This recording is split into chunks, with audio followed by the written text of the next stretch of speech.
Well, good afternoon. I'm Father David. Thank you for joining me today for Disciple Time as we're focusing on resting in Christ.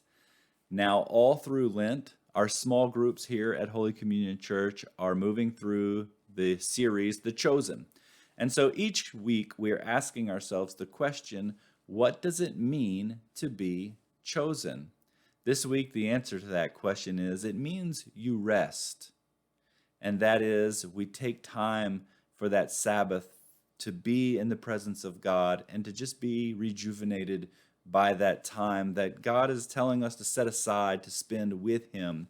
And one of the questions I really liked that Bishop Jim posed in his homily this week was this: is there room for Jesus to join you in your struggles?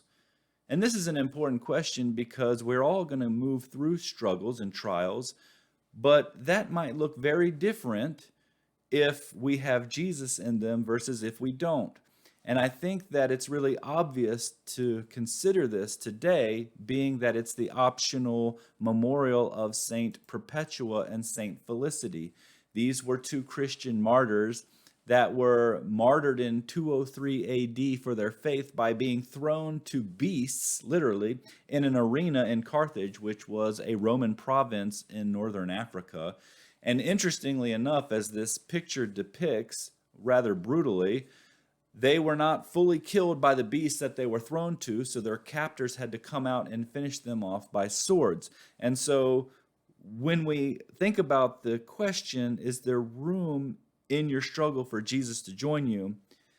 As we study Saint Perpetua and Saint Felicity, we see that, yes, in fact, they did have room for Jesus in their struggle, and that made all the difference for them. They had a peace that passed all understanding. They were able to identify with Christ and suffer for the faith because Jesus was with them in that trial. And as I was studying Saint Perpetua, I found this really interesting dialogue between her and her father, where her father was trying to convince her to renounce her faith. And Saint Perpetua points to some pots and she says, "Do you see that water pot right there? Can you call it by any other name than what it is?" And her father said, "Well, of course not." To which Saint Perpetua replied, "Neither can I call myself by any other name than what I am, a Christian." So we see that there was a strength and a grace that accompanied them as they had Jesus joining them in their struggle.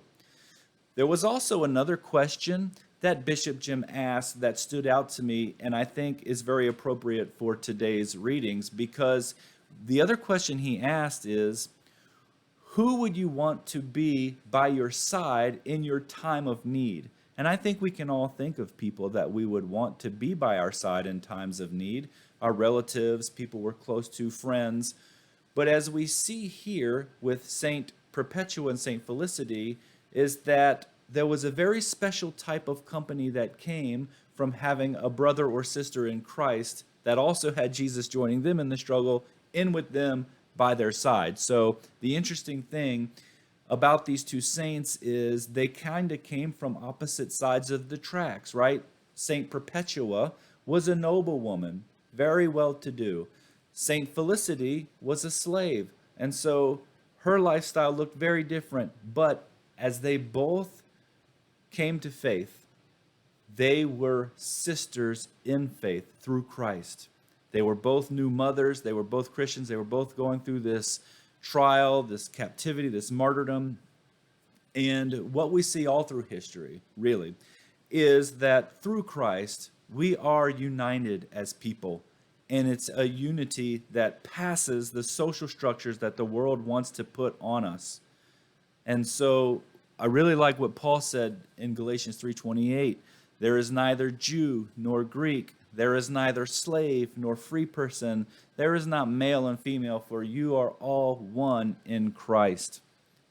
This is the equality that we have. And I think in that itself, there's rest to be found, because so often a lot of the trials and struggles come from these crazy social structures that we've created in the world that are all based on materialism, the haves and the have-nots, and who has food and who doesn't, who has shelter, who doesn't. And so, one of the things I really loved about the gospel reading this week is what Christ said in Matthew 28 8 through 12, where we read this: As for you, do not be called rabbi. You have but one teacher, and you are all brothers. Call no one on earth your father. You have but one Father in heaven. Do not be called master. You have but one master, the Christ. The greatest among you must be your servant. Whoever exalts himself will be humbled, but whoever humbles himself will be exalted. Now, I think Saint Perpetua and Saint Felicity are proof of Christ's words here because they humbled themselves to death. Yet God exalted them by moving the church to recognize them and their unity as saints together. So they're recognized on the same day because they were so united in their faith and they were so different. And now they're the patron saints of mothers, they're the patron saints of ranchers, of butchers.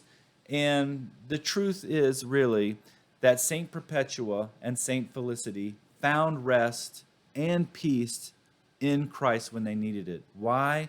Because they had room for Jesus to join them in the struggle, and they had room for each other to be by each other's side.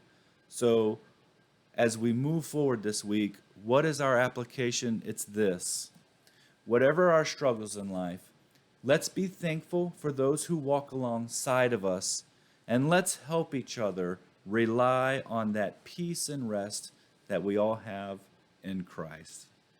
Well, I'm Father David. Thank you for joining me today for Disciple Time. Have a blessed week.